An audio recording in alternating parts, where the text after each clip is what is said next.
Welcome back to another episode of Dragons in America. Are we the Dracons, the dragons found in the Americas, right? We're just talking a little Genghis Khan, a little Prester John, but also King David, right? And we're at the point where, we really gotta start asking, even deeper questions, man. What's the deal with these dragons and who are the Rus, right? Who are the Anrus, the Clan Ross, right?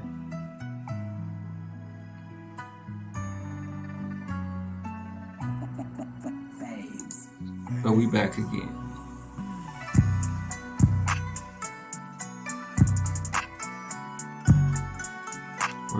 We're back again, episode 6. A little bit of this, a little bit of that, right? Just a little bit of facts, right?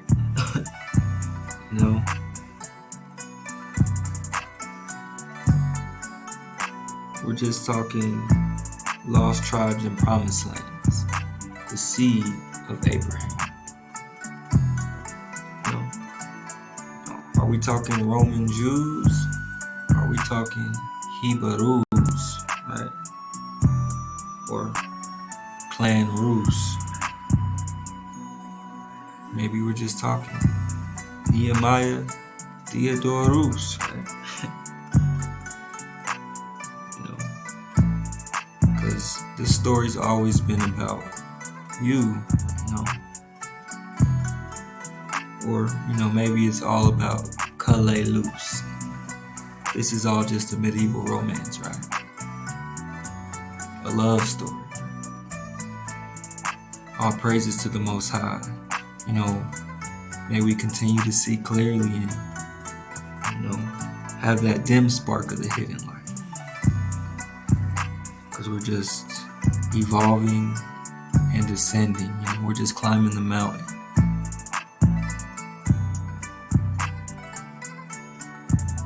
We're just climbing the mountain. We need a bird's eye view. Let's go. Episode 6, Dragons in America. Shout out to Fabes VG for the beat. They continue killing it. Let's go.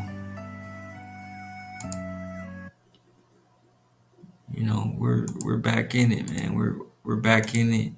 Episode 6, we said we're evolving and ascending. We're climbing the mountain, so we just needed to take a little pit stop, sightsee, we're just keeping our water flowing, right?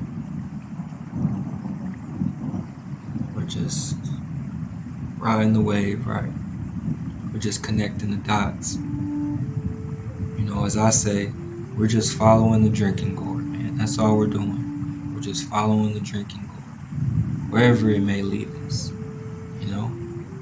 But so far, we've come to this point, and it's only necessary to continue to shed more light on this situation as we add volumes to the collection, So again, all praises to the Most High. May we see clearly, right? May we see clearly. What does this all mean, and how is it all connected? Again, we're just climbing the mountain. I'm just going to be your guide or your pilot, Again, I'm just trying to show you the way. And as I guide you, I learn myself. Again, I don't claim to have this all figured out. I'm just evolving and ascending. We're just going to talk a little fair use. Section 107 of the Copyright Act provides the statutory framework for determining whether something is a fair use and identifies certain types of uses. Certain types of uses such as criticism, comment, news reporting, teaching, scholarship, and research. We're just talking criticism, some commentary, and some research. Let's go. Episode 6, man. Let's get it. I'm just happy to be here. I'm happy to be a part of this.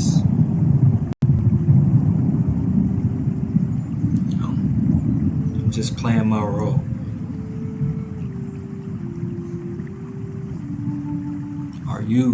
Are we the Drakons, the dragons found in the Americas? And what does this have to do with Genghis Khan and Prester John, but also King David?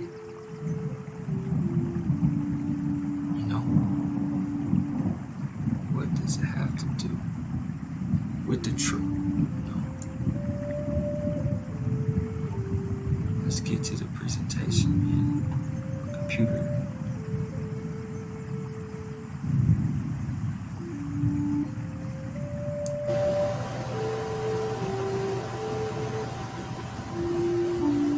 Let's go. Dragons in America, episode 6. We back. Let's get it. Again, if you have another point of view, another perspective, feel free. Leave a note in the comments. Just surfing the wave. Just keeping our water flowing, right? Just evolving and ascending.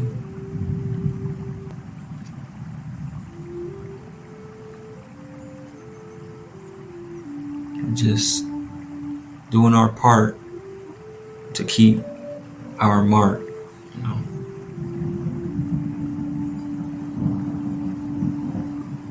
Come on, presentation. Slowing me up. But it's cool, man, We don't have to jump right into it, man. Let our power guide us through the presentation.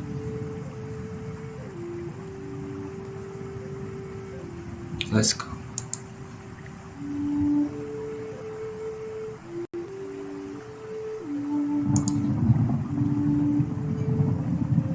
Are we the dragons found in the Americas?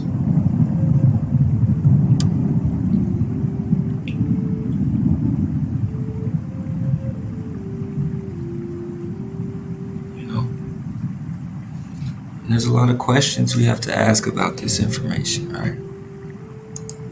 But, I like to always start off with, our main point, right? All the divine names, whether in Hebrew or any other language, provide merely a tiny, dim spark of the hidden light. A dim spark of the hidden light, for which the soul yearns when it says Hawa. Every definition of Hawa leads to heresy.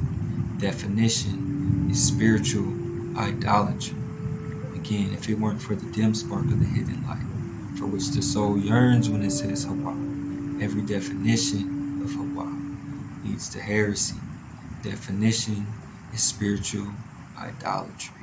So remember, as we talked about in previous episodes, we walk a fine line here when we speak of Hawa. And if it's only by the dim spark of the hidden light, that small, tiny, subtle awareness, just sparkling flashes of that which transcends definition. Because if it weren't for that, these two would engender heresies. Remember, even if we're talking Hebrew, we're still talking names, right? We're still talking Hawa, your power. So, all praises to the Most High. May we walk this line. May we be allowed to see clearly and continue on our journey, our investigation. Allah Hawa. Let's go. So, back into it. We're talking Genghis Khan, and Prester John, right? But also King David. So, it says Batu Khan, also known as Tsar Batu in Russian historiography, was a Mongol ruler and founder of the Golden Horde, and he ruled over the Kievan Rus. The Kievan Rus. Are we talking Kievan Rus? Are we talking Hebrew? Right? Only time will tell. But like we said, Prince Michael of Chernigov, or Rus, was passed between fires in accordance with the ancient Turko-Mongol tradition, which resulted in Batu Khan stabbing him to death for his refusal to do obeisance to Genghis Khan's shrine in the pagan ritual. Note that Genghis is depicted as a black man. Again, when we start asking these questions, we have to ask, well, who are these Rus? And who are these Mongols, right? And why is Genghis depicted as a black man, right? And again, we're just talking Prester John, we're talking Genghis Khan. Let's go. And this Prester John is known for his victory over the Seljuks and his amicable relations with Nestorian Christianity, which flourished under the Kara Katai. Prester John, a Christian king in the East who was destined to vanquish Islam. We're talking Prester John, we're talking Genghis Khan, we're talking, but also King David. We're talking the Celestial Empire, the Kara Katai, the Black Khatan, the Wang Khan, supreme ruler. But just for some clarity, some perspective, we're talking Nestorian Christianity. We're talking about Prester John, right? It says Nestorianism therefore denied the reality of the incarnation and represented Christ as a God-inspired man rather than as a God-made man. Again, we're just talking Nestorianism, right? We're just talking Kara Katai, right? We're talking Hebrew, right? But remember, definition is spiritual idolatry. So this Nestorianism says that this so-called Christ, or someone who would be illuminated by Hawa, the inspiration of Hawa, not claiming to be Hawa, but someone who was inspired by Hawa. Remember, we're talking lost tribes and promised lands, the seed of Abraham. And Abraham believed on Hawa, and Hawa made a covenant with him and his seed, right? He's not claiming to be Hawa. He was inspired by Hawa. Hawa decided, he revealed himself to Abraham, right? But this Nestorianism is condemned by branches of the Christian church. Nestorianism claims that this so-called Christ is Hawa, or is of Hawa, but we know that definition is spiritual idolatry. So you can't claim to be Hawa. Hawa is your power, right? You can be inspired by Hawa, but you can't be Hawa. Let's go. We're talking episode 6. We're talking Black Khatan, the Celestial Empire, all under heaven, right? But if we're talking Katai, which looks like it's in Asia, or Mexico, I should say, as if we're talking Florida, then this would be the Gulf of Mexico. This would be Mexico, right? But according to Orontius Fine's map, he has this labeled as Asia. Katai, the name of China, we're talking Kara Katai, the Black Khatan, Prester John, right? It says Katai is still the Russian word for China. So we're still connected to these Ruses because the name Katai is still the Russian word for China, right? But we're just talking Black Khatan. We're just talking Prester John, the Kara Katai.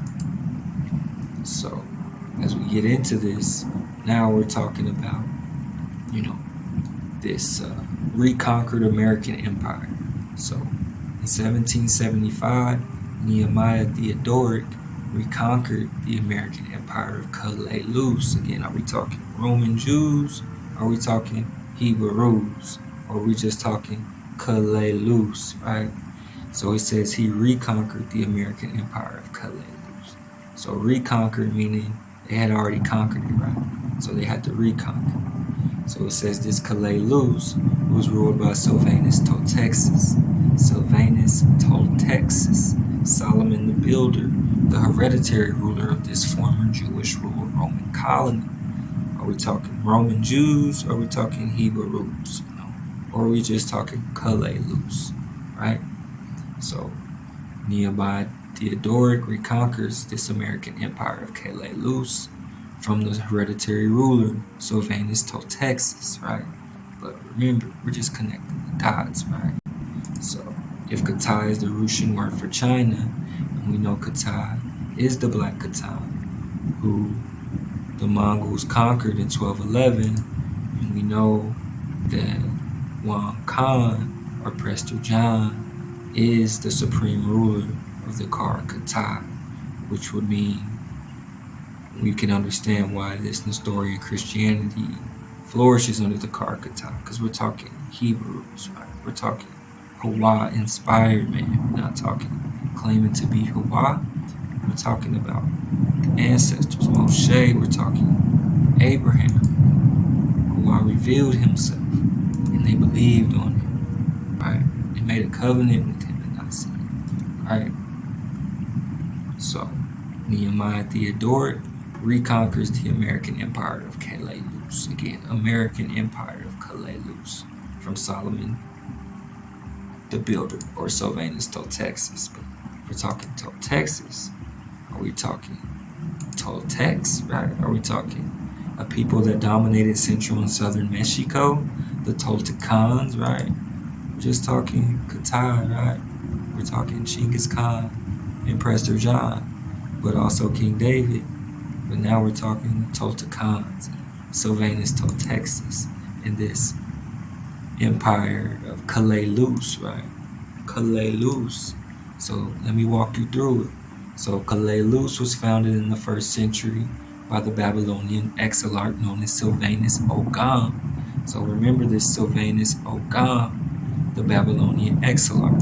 So again, it says Nehemiah Theodoric reconquered the American Empire of Calalus, meaning it had already been conquered, right?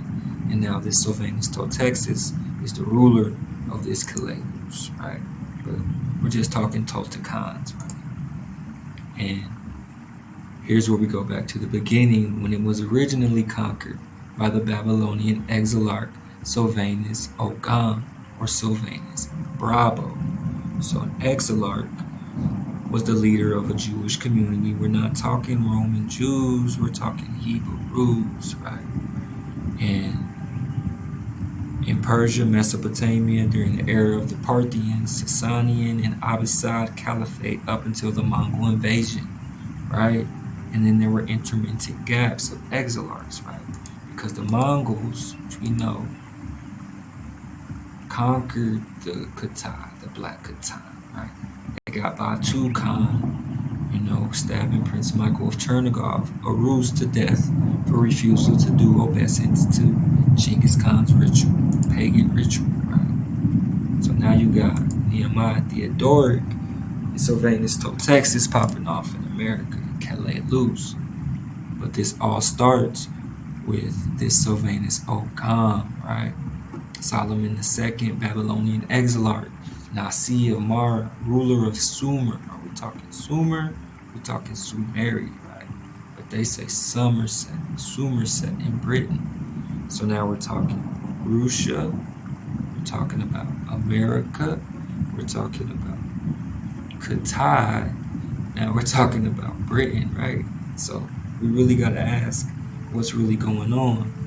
And if all these people are connected and this is all one family, it seems like they have an empire that's larger than just one area. They're rulers or emperors and empresses over all, and all is connected, right? So this Sylvanus Ogam was a Roman Jewish ruler, soldier, and ancestor of the Swan Knights, the Barber Hakatzin, the Swan Knights. So this Sylvanus Ogam, who originally conquers Calalus, is a Roman Jewish ruler, soldier, and ancestor of the Swan Knights. So, if you didn't know, in Hebrew, Swan is Barbur. Remember, we're talking Barbur, Hakatzin, the Swan Knights, and Sylvanus Ogam, right? Are we talking Roman Jews? Are we talking Hebrews, right? Let's go. Swan or Barbur, meaning fowl or bird. Birds flattened for Table of Solomon, right? So it says this Sylvanus Ogam, or Sylvanus Toltexus, had a fleet of trading vessels known as the Ships of Solomon, or the Swan Boats. Again, we're talking Swan Knights. The ships are shaped like a swan, with its sails like the wings of a beautiful gliding white swan. Are we talking medieval romances? Are we talking Swan Knights? Right? A medieval tale, right? So after the defeat of Sylvanus Toltexus, the members of the royal family were sent back to Europe, where they were under the protection of Nehemiah Theodorus. Remember, we're talking about the Ruses, right?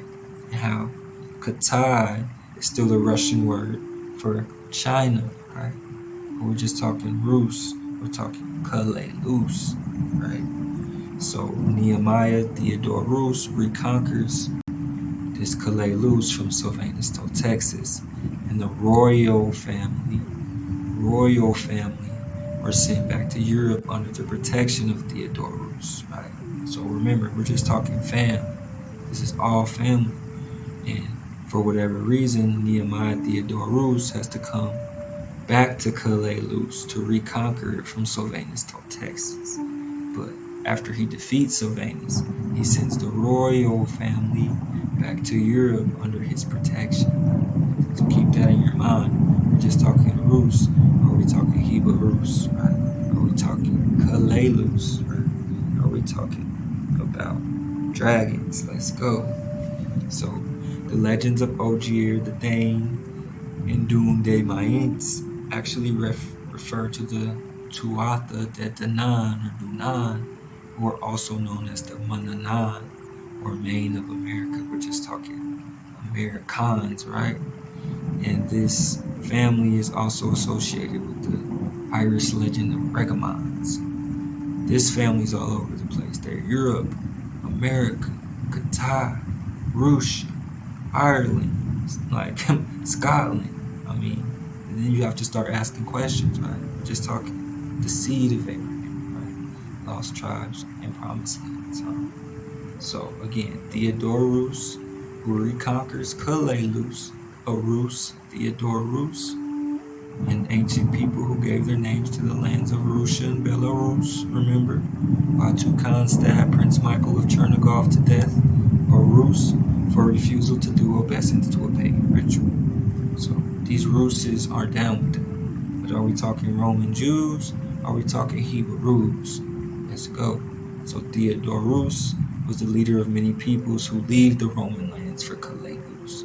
So they leave Roman lands for Kalelus to come conquer it from Sylvanus, Texas, right? But they're saying, however, this is too literal reading of the term Rome, because we're talking Hebrews, right? Roman Jews, right? That doesn't even make sense, does it? But now, here's where we can connect the dots, where it can all start to make sense. Again, we're talking Rus, Russia, Belarus, Theodorus, they came to Kalelus, right? We're just talking Americans, right? So this map is from State of Nations at the Christian era, right?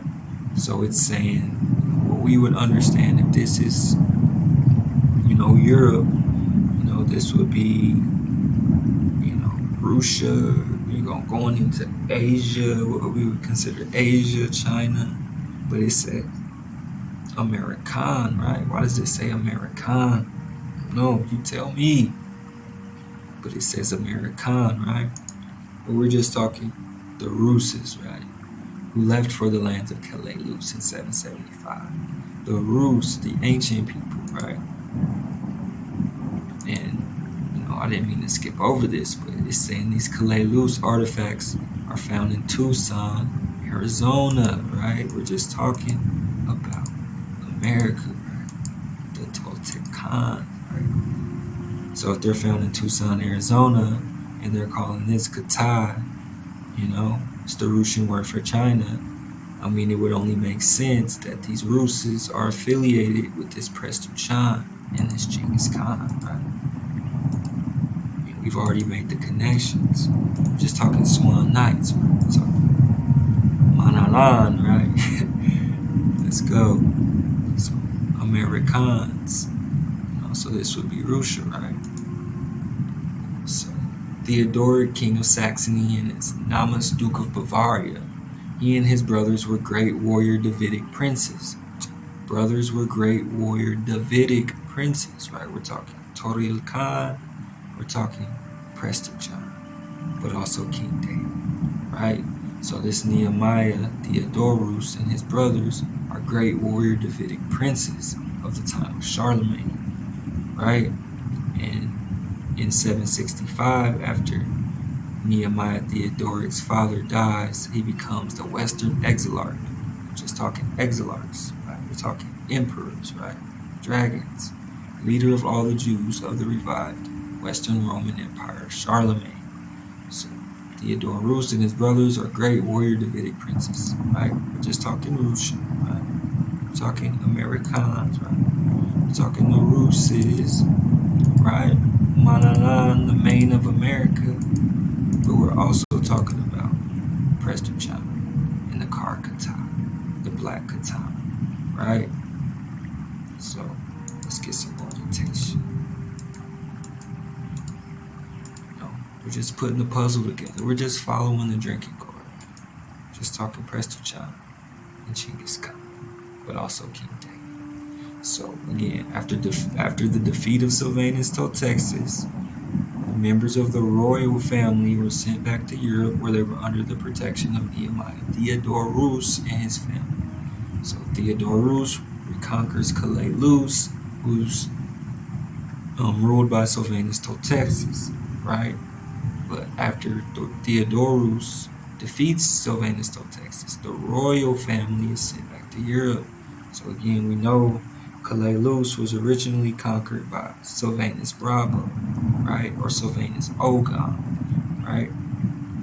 And now it's under the rule of Sylvanus Texas, or Solomon the Builder. But then Nehemiah Theodorus comes back to Calais-Luz and reconquers it, right? And now we have to ask the question, why? Why would Nehemiah have to come back and conquer Calais-Luz? So it says in the 5th century, Calais-Luz was part of the revived Western Empire of King Arthur. Again, how come Britain, Russia, China, and America are all connected, and why are we talking about warrior Davidic princes and Prester John and King David, but now we're talking King Arthur? Are we just talking medieval romances? So it says by the 8th century, due to admixture with the American Indians, the state had reverted to paganism. So is this what this is all about? Paganism? Remember we talked about it. Definition is spiritual idolatry. Again, due to the admixture with the American Indians, the state had reverted to paganism. So we know that this Sylvanus Texas is running Calais-Luz, right? But then we know Theodorus and his people leave Rome for Calais-Luz to reconquer it, right? We're just talking Russes, we're talking Americans, right? Are we talking Russia? Are we talking Kar Katana, right? And this Theodorus and his brothers are great warrior Davidic princes, right? Who are associated with Prester John and King David, right? The Asian monarch. But it says by the 8th century, due to admixture with the American Indians, the state had reverted to paganism. So again, we're just talking lost tribes and promised lands, the seed of Abraham. But we see that these Roman Jews, or we're just talking Hebrews, had set up shop, but due to the affiliation with these other groups, what they're calling American Indians, the state reverted to paganism. But remember, we're just talking 12 tribes of Israel, 12 knights of the Round Table. We're talking the 12 imperial symbols of China and a pair of dragons. This is all on the same page of just one paragraph of a book, and it's connecting all of it for you. It's talking 12 tribes of Israel, 12 knights of the Round Table, right? We're just talking King Arthur, paganism, right? But why? What happened? We have to ask this question, right? So 12 tribes of Israel, 12 knights of the Round Table, 12 imperial symbols in China, which we know is Kata, right? And a pair of dragons, right? We're talking Dracons, right? Fierce, staunch, and unrelenting enemies of the American settlers, right? So, we're just talking Prester John, right? And Arthur Pendragon, right? And these medieval romances, right? And how it's all connected. So if we're talking Prester John, are we talking King Arthur? Are we talking warrior Davidic princes in the Hebrews, right? No, we're just talking about Nestorian Christianity under the Caractite. These churches linked up to go against King David or Prester John, right?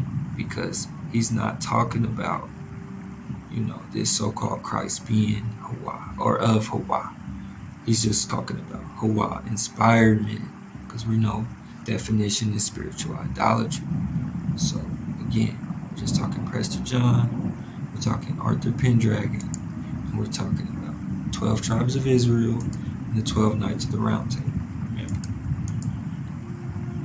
by the 8th century, due to admixture with the American Indians, the state reverted to paganism. So keep that in your mind. This is what this is all about.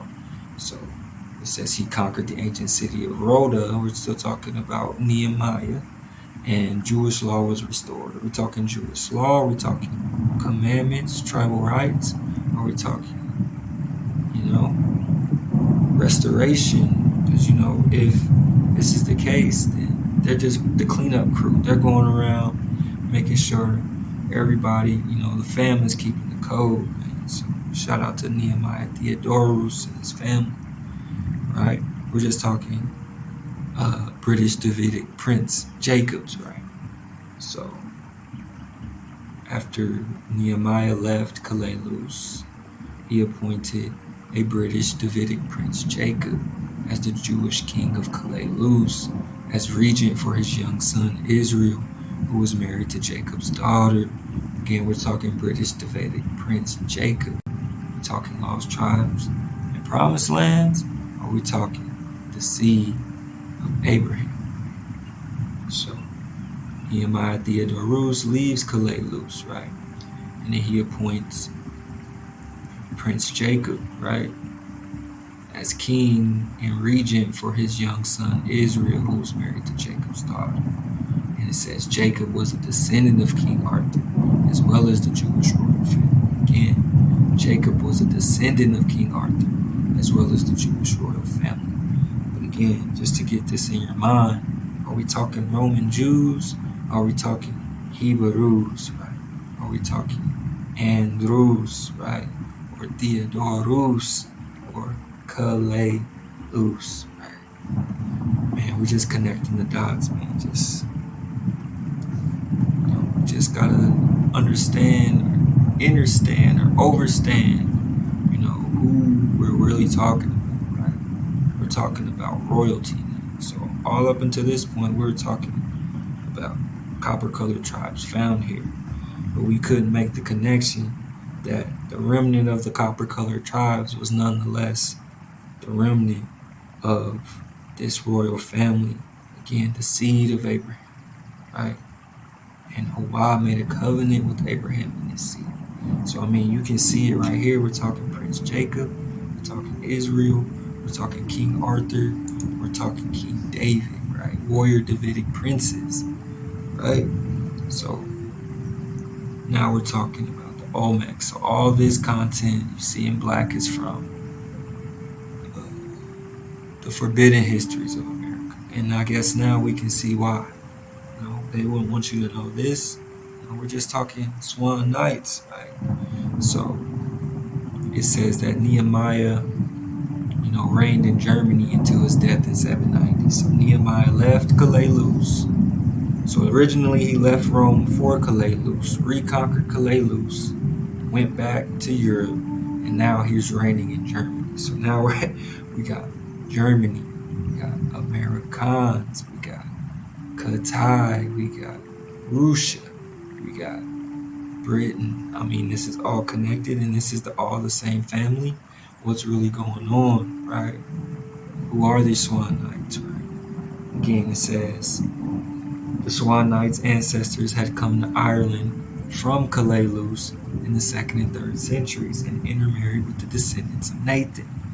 So the Swan Knights' ancestors, who we know are these Ruses, who are these Prester Johns, right? These King Davids, these Sylvanus Ogams, right? Who originally conquered Kalalus, right? But now it's saying that the ancestors of these people had come to Ireland from Calais Loose.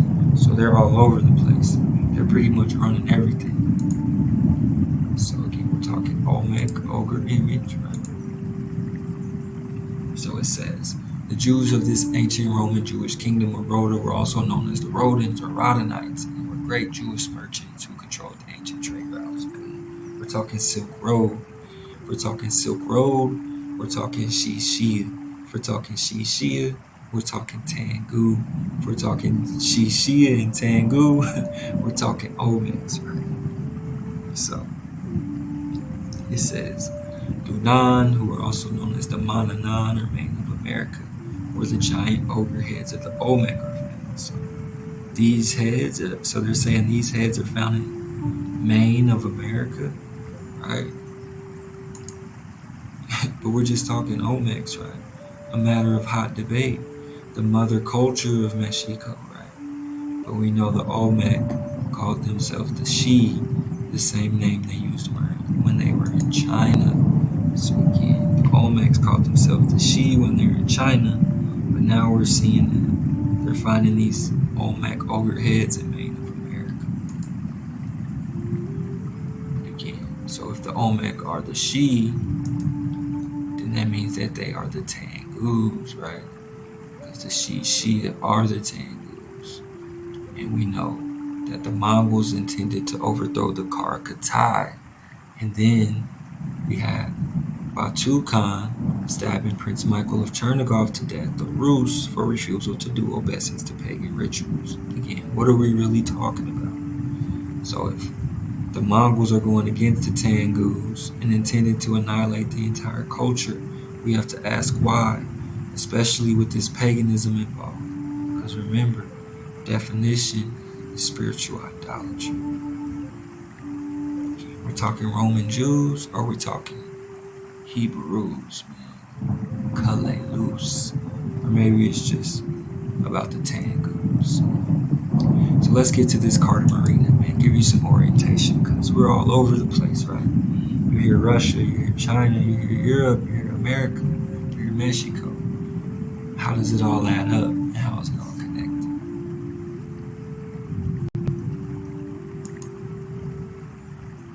Again, we're just talking America, right? So if we're talking Florida, we know we're talking America. We're talking America, we're talking Mexico.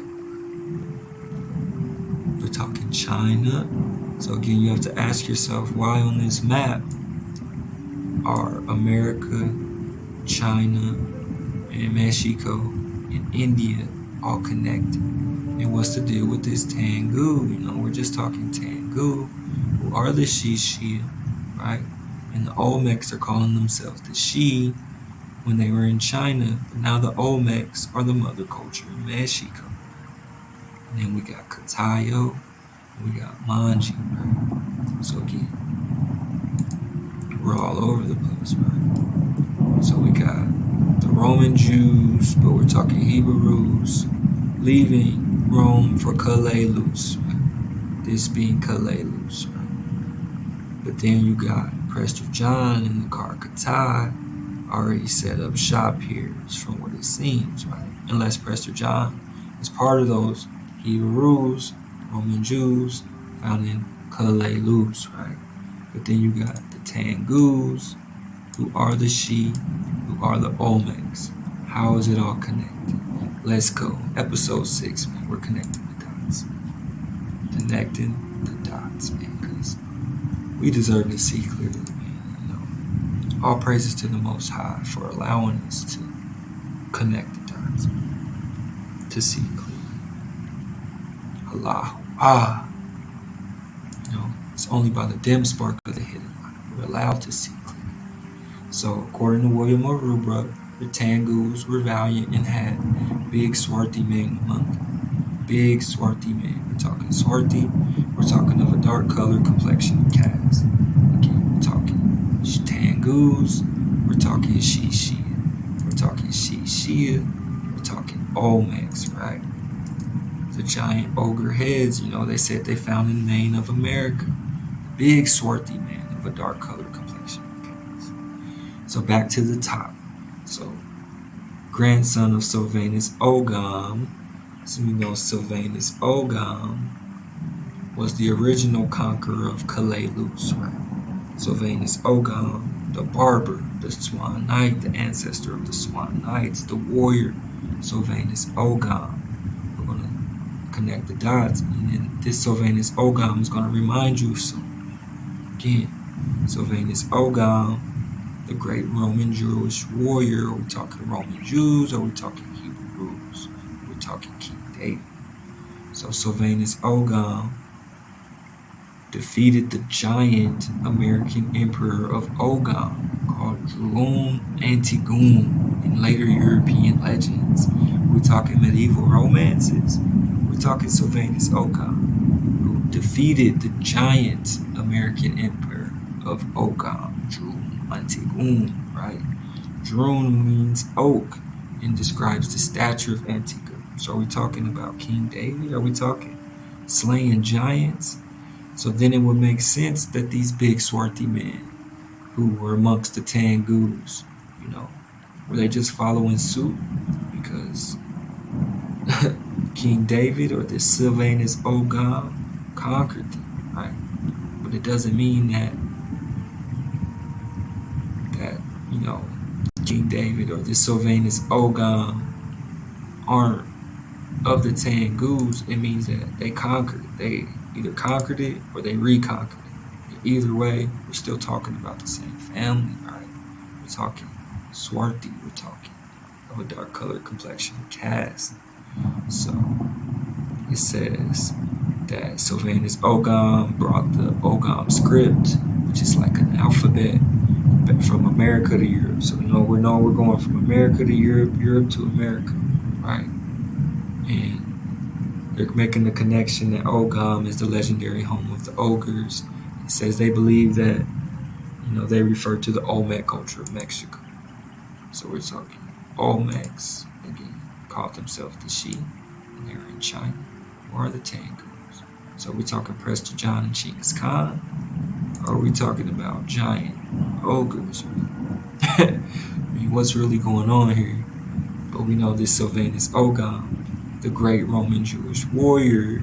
We're talking Roman Jews or Hebrews. So Sylvanus Ogam defeats this giant, right? So again, we're talking Mexico. We're talking Mexico. We're talking Sylvanus Ogam. We're talking the Russes and this family that's come to Calais-Luz to reconquer it because they were following idols. The state had reverted to paganism, so we're talking the cleanup crew. So St. Bartholomew is remembered in America as Quetzalcoatl, the white-bearded priest. We're talking Quetzalcoatl, associated with learning and knowledge. What does this sound like? Talking St. Bartholomew, huh? Are we talking Moshe? We're talking about Quetzalcoatl, who decided to leave his people, driven out by other gods. This is what this whole story is about, man. It's about following the Most High, the commandments of the Most High. Following your one and only power, staying away from definitions, man. Come on now. We're talking St. Bartholomew, or we talking Quetzalcoatl, right? Who was driven out by other gods. Sounds like Moshe, Sounds a lot like Moshe. And he burned his house and hid his treasure and headed east into the rising sun, promising to return. But, before he could get back, the Spanish were already on their way. And we gotta ask, how did the Spanish, the Spanish are on their way right after Quetzalcoatl leaves, who was driven out by other gods. So are we saying that they, Columbus and them came and went into captivity because we were following false idols? Or what's the real story here, right? Or we're just talking St. Bartholomew, Quetzalcoatl, driven out by other gods. Come on, keep your code, keep the mark. So it says there's not much about St. Bartholomew in the New Test. I wonder why. But Bartholomew means son of Hebrew Bar, Tolman, right? right? So he may have had another personal name, which could be Quetzalcoatl, right? But we're just talking Hebrews, right? Hebrews, right? Saint Bartholomew, right? Let's go. So again, they're making all these connections to this Roman Jewish family who's come to America, more than once and conquered these lands. And, just talking lost tribes and promised lands, the seed of Abraham. So we're talking Xiximec, any group of Indians who invaded central Mexico from the north and ended the Toltec hegemony. So we know that Nehemiah Theodorus and the Roman Jewish family came over and overthrew Sylvanus Texas, right? So we're talking Xiximec, as in Karkata, as in Xixia, as in Tengu, as in the Karkata and Prester John, but also King David. So did they overthrow the Toltecs because they're part of this Roman Jewish family? Or, are we just connecting the dots, between these names, right? So again, we're just talking Saint Bartholomew or Quetzalcoatl, driven out by other gods. So Mixcoatl was a Mesoamerican god identified with hunting the Milky Way and the stars and heavens in general. The god may originally have derived from a deified hunter and warrior leader of the Toltec Xiximec people, and he is the father of Quetzalcoatl. So this Mixcoatl would seem is the father of Quetzalcoatl, right? The deified hunter warrior leader. But remember, we're following other gods, man. That's what it was all about. Remember, we're just talking about Xixia and the Tengus, and the Olmecs, and the Mananan, and the Swan Knights, and King Arthur, and the Jewish law, and the British Davidic princes, right? We're just talking about dragons, right? And remember, Kalelus was part of the revived Western Empire of King Arthur, a descendant of the Swan Knights, and by the 8th century, due to admixture with the American Indians, the state reverted to paganism. Remember, definition is spiritual idolatry. Is that what this captivity is all about? And the Spanish coming over here? Again, we're just talking Mixcoatl, we're talking Quetzalcoatl, or Saint Bartholomew. So we're talking Xiximec, we're talking Xiximecas, right? Xiximecas, after the Spanish came over here, the remnant did these Xiximecs, these Xiximecas, they went to war against the Spanish, but the Spanish couldn't defeat the Xiximecs, so they created this Purchase for Peace program, right? And passively converted the Xiximec to Catholicism, right? But it says, according to the Spanish, the Xiximec did not worship idols. Remember, the Xiximec did not worship idols. So what are you saying? You converted someone who didn't worship idols to Catholicism, and you're acknowledging the fact that they didn't worship idols, right? As did many of the other surrounding indigenous peoples we just talked about, right? This is what this is all about, right? This is what it's all about. Quetzalcoatl decided to leave his people, driven out by other gods, man. Associated with learning and knowledge, right? Keeping the code, man. Keeping the code, but we know that Quetzalcoatl's father is Mixcoatl. But by the time all these people are popping off, whoever they're leading can't tell the difference between all of this, and they're calling everybody a god, and they're following other gods, and they're worshiping false idols. But the Xiximec didn't worship idols, as did many of the surrounding indigenous people. Are we talking Xiximec? Are we talking Xixia? Are we talking Olmec? Are we talking Karkatai? Are we talking Tengu? Are we just talking Kalelus? Let's go. Episode 6. Let's get it. So we're still talking about the Ruses and this Nehemiah Theodorus and his family and these Roman Jews or Hebrews over here in Kalalus, right? We're just talking America, or we're talking Qatar, the Celestial Empire. Let's go. So it says Israel III became king of Kalalus in 858 at the age of 26. He fought many battles, and later he granted the conquered pagan Texas independence again. This is what this is all about. This is what it's always been about. Remember, definition is spiritual idolatry. If it weren't for the dim spark of the hidden light that we're allowed to see, that Hawa allows us to make these connections. But we're talking about lost tribes of promised lands, the seed of Abraham. Abraham believed on it, and Hawa made a covenant with Abraham and his seed. So they're coming over here, these Roman Jews, these Hebrews, these Kalalus, right? They're coming over here to clean up. They're the cleanup crew, man. They're getting rid of all of the hijack, all the paganism and the idolatry. But, Israel the Third, was nice enough to, give them their independence back. But he's probably like, hey, follow the code. We're gonna keep doing this. But eventually, it was outside of their hands, and Hawa made the decision. And then the Spanish arrived, right? And we know how that goes down. So, talking Israel the Third granted the conquered pagan Texas independence. But now Israel the Fourth began a campaign against the Texas. Why? Probably because they reverted back to pagans. So now you got Israel the Fourth popping off. And Israel the Third was already popping off, right? We're just talking about the descendants of Israel the Third scepter, the son, Isaac. Let's go. We're just talking lost tribes of promise, the seed of Abraham. So the descendants of Israel the Third's son, Isaac, became the priest kings of the Toltecs who moved south to Mexico. They abolished the human sacrifices of the natives, but they were restored after the Romans left America. Again, we're just talking about spiritual idolatry, right? Israel the Third conquers the Toltecs. Nehemiah conquers the Toltecs.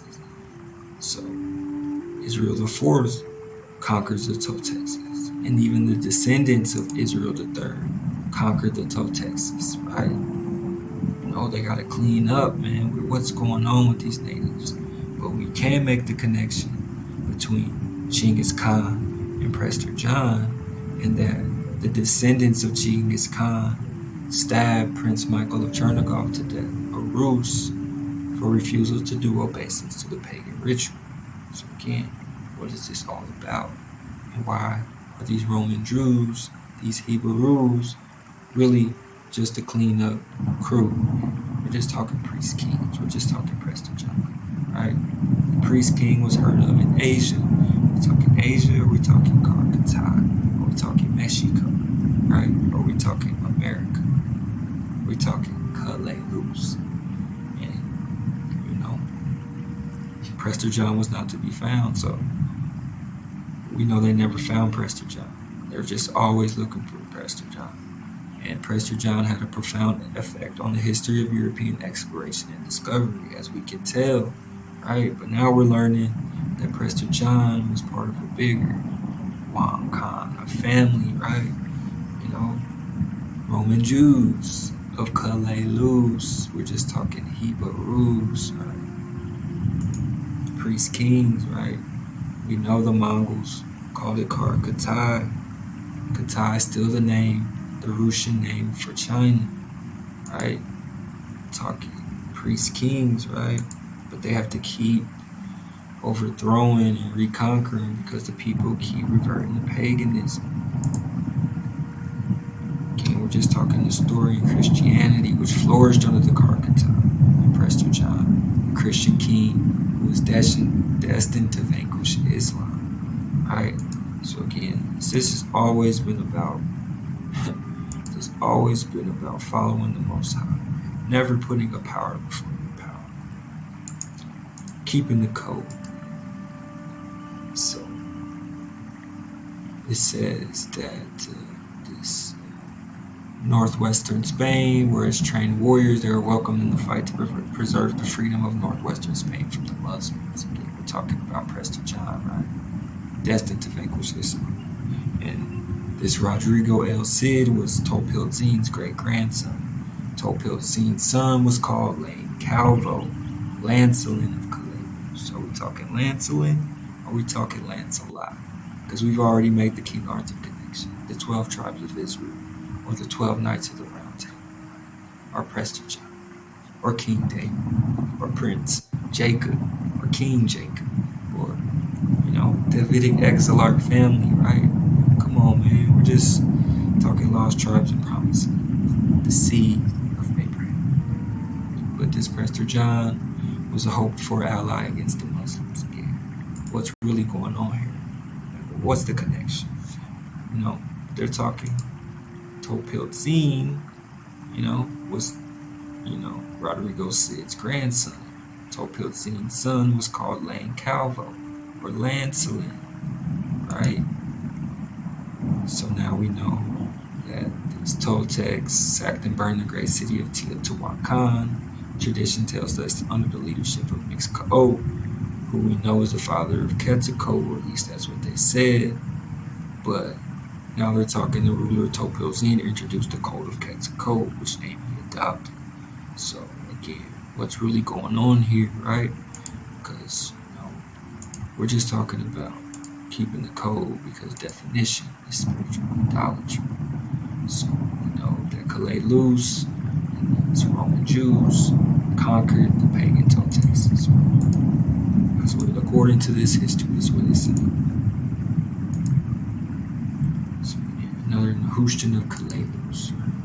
We're just talking Quetzalcoatl, Saint Bartholomew, right? Or maybe Moshe, driven out by other gods. So it says Israel III went south to the Toltec lands of Mexico, and his grandson Makir Emeric in the Welsh genealogies Mixcoatl of the Toltecs with the grandfather of Topilzin, Israel VII, priest of Quetzalcoatl, who left Cholula for Rhoda in about 1000. He rejoined the remnant of the Rodents who led east and then back to Europe, and some of the Latin Jewish Rodents. So again, we're talking Israel III, we're talking Israel VII, we're talking priest of Quetzalcoatl. So I guess this makes more sense. Some of these are just titles, but we know that we're talking about Israel III, Israel VII, we're talking Quetzalcoatl, we're talking about the remnant, right? So this Quetzalcoatl was a civilizing influence on mankind. What does this sound like, right? And he decided to leave his people, driven out by other gods, and headed east into the rising sun, right? Now it's talking about priest of Quetzalcoatl rejoined the remnant of the Rodents and led east and then back to Europe, right? Headed east, back to Europe, right? Talking back to Europe to La Juderia, right? Back to Rhodonite, back to the Rhodes, right? Talking Greece. So after Quetzalcoatl leaves, heads back east to join the remnant of the Rodents in Rhodes, Pope Sixtus IV issues the Papal Bull, and then the Spanish Inquisition pops off. And the Inquisition institutionalizes the persecution of conversos. What's a converso? A converso is literally someone who was formerly Jewish and is now Catholic. They converted for all kinds of reasons. Some of them were forced, some of them went willingly. But we know most of them were forced, right? Hundreds are killed and their estates are claimed by the clown, right? Clown or crown, right? You decide. But hundreds are killed and their estates are claimed by the crown. Because remember, we're just talking about Roman Jewish family who rules America, Qatar, Russia, Germany. The list goes on, but it's basically saying that after this Inquisition, the Spanish and the Pope either convert them or kill them. That's the deal. And 1492, we know this when Columbus pops off, this Alhambra decree is declared. which announces the expulsion of all Jews from Spain. Are we talking Jews? Are we talking Hebrews? Are we talking Andrews, right? Nehemiah Theodorus, right? But we know Columbus pops off and heads towards Cathay. Only reason he even knows of Cathay is through Marco Polo's book. At least that's what they're saying. But we know that Quetzalcoatl leaves because he's driven out by other gods and heads east. And heads east back to Europe, right? And then the Spanish come. But Montezuma thinks it's the return of Quetzalcoatl, but it's indeed the Spanish. But we know why the Spanish are on their way, because we couldn't keep the code, man. We were following other gods, man, practicing spiritual idolatry. We gotta remember we walk a fine line when we define a why. But we know Columbus is coming over here, you know. He's looking for this Prester John as well. He knows he's in Asia, but we're still talking America, right? And we know that the kingdom of Prester John is the Kar-Katai, the Black Katai, right? All under heaven, the celestial empire. You know, Columbus is headed back over here, and the Spanish, they got the go-ahead from the Pope. Go ham on these Roman Jews or Hebrews, we still have the remnant still popping off here of the ones that were still code keeping, the Shishimekas, right?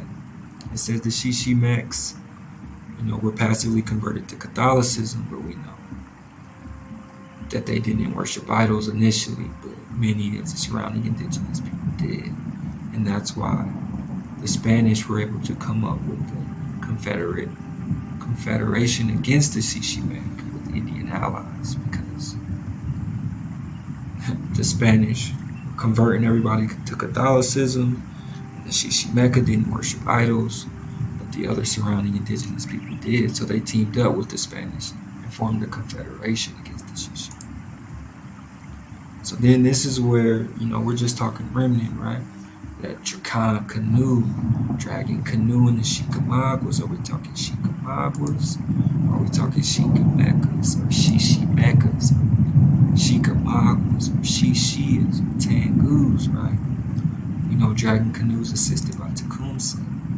We know Chickamauga are of the Cherokees, but separated due to the accommodationist faction of Cherokees, right?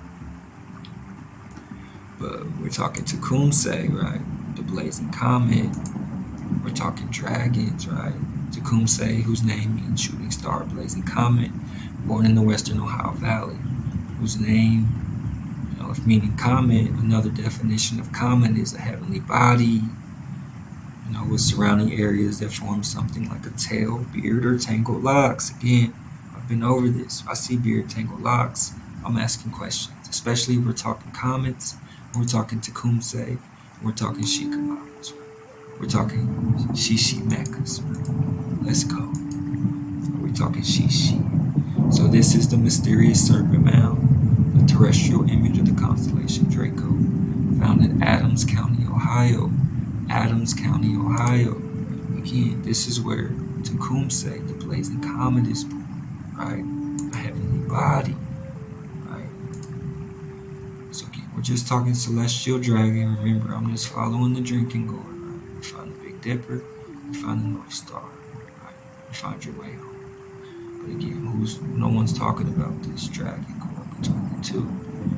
Draco, Mercy Minor, got the celestial dragon, placed over the universe like a king upon the throne, right? Like a king upon the throne, he made all things from one, from the other, one from the other, and the Elohim set good over against evil. But the good tested he the evil. Evil did he try the good, but remember, one from the other. You have your power. Remember, one above all, right? And the Lord, your power revealed himself and called him his beloved and made a covenant with him in the sea. We're talking about Abraham. And Abraham believed on him. He believed on him. He made a covenant with him. was bound the 22 letters, bound with 22 letters to his speech, and showed him all the mysteries, drew them through the waters, burned them in the fire, vibrated them in the air, 7 in the highest and 12 in the celestial constellations. We're just talking celestial dragon. We're talking about the Most High, pure power, who revealed himself to Abraham. Abraham believed on him, and a covenant was made with him. We're talking lost tribes and promised lands, or are we talking the seed of Abraham? So again, we're just talking Nehushtan, Nehushtan, first described in the book of Numbers, which Yahweh told Moshe to erect so that the Israelites who saw it would be protected from dying from the bites of the fiery serpent. We're just talking mysterious serpent, celestial dragons, right? Which Yahweh has sent to punish them for speaking against him and Moshe. So they were, what does this sound like, right? They were going against Yahweh. They're going against Moshe. So, and King Hezekiah instituted a iconoclastic reform that required the destruction of the serpent that Moses had made. For unto those days the children of Israel did burn incense to, and it was called Nehushtan. The term is proper now coming from either the word snake or brass. So again, we're talking about following other gods, man. We're talking about spiritual idolatry. It's of Hawa. It's not Hawa, it's inspired by Hawa. We're not talking about claiming to be Hawa or something. Hawa's a piece of this or Hawa's a piece of that. Hawa is Hawa and Hawa alone. We're not talking about objects or creatures or, names. It's only by the dim spark of the hidden light we're allowed to see Hawa. So again, we walk a fine line, and may Hawa guide me and show me the way, and may I continue to do this research without overstepping my bounds. Because again, definition is spiritual idolatry. We're just talking about Moshe, man, his staff and his rod, which Hawa transformed into a snake and then back into a staff. Talking the last letter of the Hebrew alphabet, which represented the fulfillment of the entire revealed word of Hawa. Just talking your Tau, Hawa's chosen people, sealed with the mark, the remnant, often the poor and simple people who trusted in Hawa, even without understanding. We know now we're not all talking about poor and simple people. We're talking about emperors and empresses, kings and queens, khans, right? We're just talking about Hawa's chosen people, the seed of Abraham. Okay, are we talking Hebrews? Are we talking Andrews, right? Hebrews or Andrews, right? Again, the whole point of this lesson is that it's only by the dim spark of the hidden light for which the soul yearns when it says Hawa. Because every definition of Hawa leads to heresy. Definition is spiritual idolatry. Keep your mark, keep your Tau, keep your covenant, because he revealed himself to Abraham. Abraham believed on him, and the Most High made a covenant with Abraham. I'm talking lost tribes and promised lands, or I'm talking the seed of Abraham, the remnant, right? The Andrews, the Hebrews, right? The Rus, the ancient people whose origin and identity are in much dispute. I wonder why. We're just talking the seed of Abraham. We're just talking Prester John, but also King David. So again, I'll leave you with this. Only by the dim spark of the hidden light. Only by the dim spark of the hidden light are we allowed to see Hawa. And if we are allowed, may we see clearly. We're just talking Hebrews or Roman Jews or Rus, right? Or Belarus or Russia, right? Remember Genghis Khan and Prester John, right? Batu Khan stabbed Prince Michael of Chernigov, a Rus, a Russian prince, to death for refusal to do obeisance to a pagan ritual. We're just talking about the rus, right? The tau, the mark, understood Hawa, even when things didn't make sense. We're just talking about Hawa's chosen people. Keep your mark. Remember, definition is spiritual idolatry. Keep your mark. We're just talking lost tribes and promised lands, the seed of Abraham. Let's go. Episode 6, Dragons in America. Let's go.